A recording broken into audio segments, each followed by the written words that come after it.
Y'all ready for another grand pick overview with me? I sure am. So let's get started. I'm sure many of you have heard of Mr. Rogers' Neighborhood. It's one of my all-time favorite PBS Kids shows.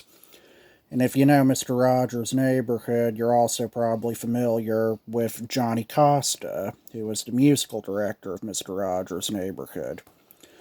Well, today's picture for this pick overview is of him.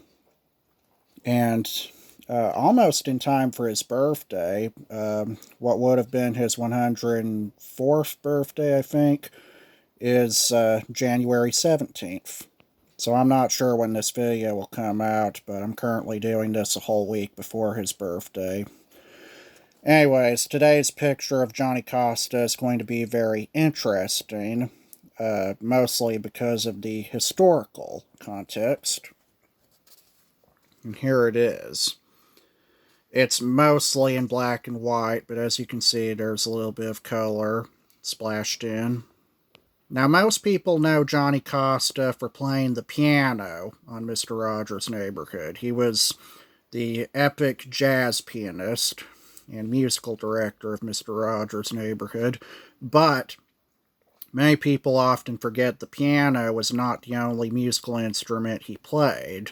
Indeed, he played a bunch of keyboard instruments on Mr. Rogers' Neighborhood. He very often played the synthesizer, especially in the 70s and 80s. He played the accordion at least a few times. He played the organ at least a couple of times. And interestingly, the one musical instrument that you hear him play at the beginning of literally every episode of Mr. Rogers' Neighborhood, yet ironically many people forget he played, was the Celesta. The Celesta, also known as the Celesta if you're Italian, because C is supposed to be pronounced with a ch sound, but we call it the Celesta. Anyways, you always hear the Celesta at the beginning of Mr. Rogers' Neighborhood. That's the instrument that he plays during the dramatic zoom out from the red apartment building and on the way to the TV house. And he transitions to the piano when the footage transitions to Mr. Rogers' house, of course. But he also played the Celesta at various other points in the show. He very often used the Celesta for the background music, especially during little playful notes here and there.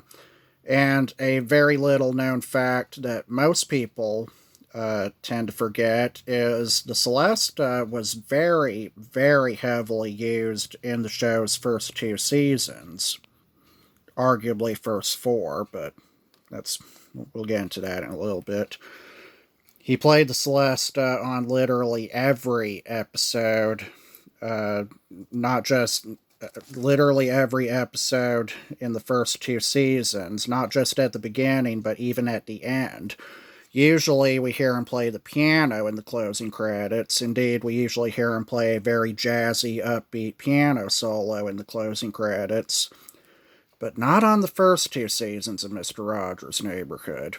In fact, nearly every episode from the 1968 season, and at least most of the 1969 season, and at least one episode from the 1970 season, he played the music for the closing credits almost exclusively on the Celesta, not the piano.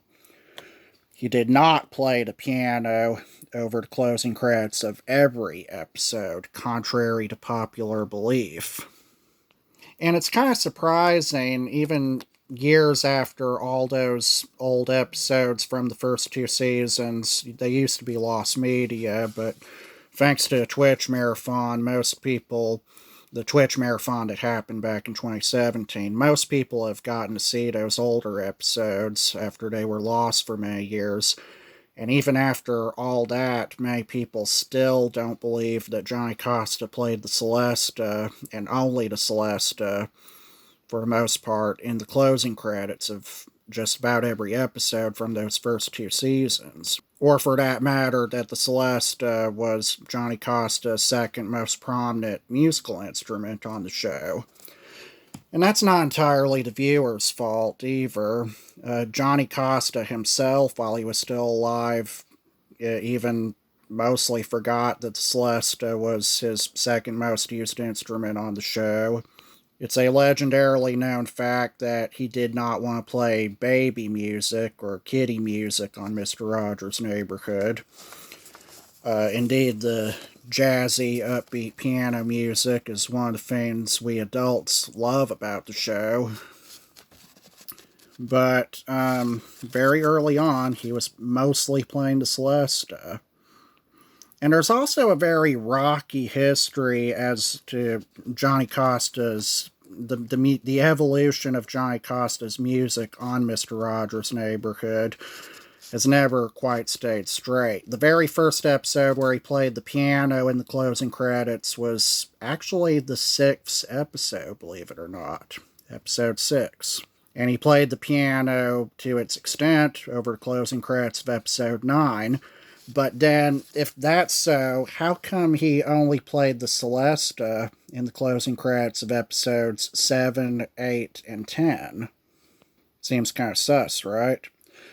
And of course, the accompanist, we'll do a separate video sometime talking about his accompanist. They weren't on every episode yet. They wouldn't perform with him on every episode until about 1973 or 74.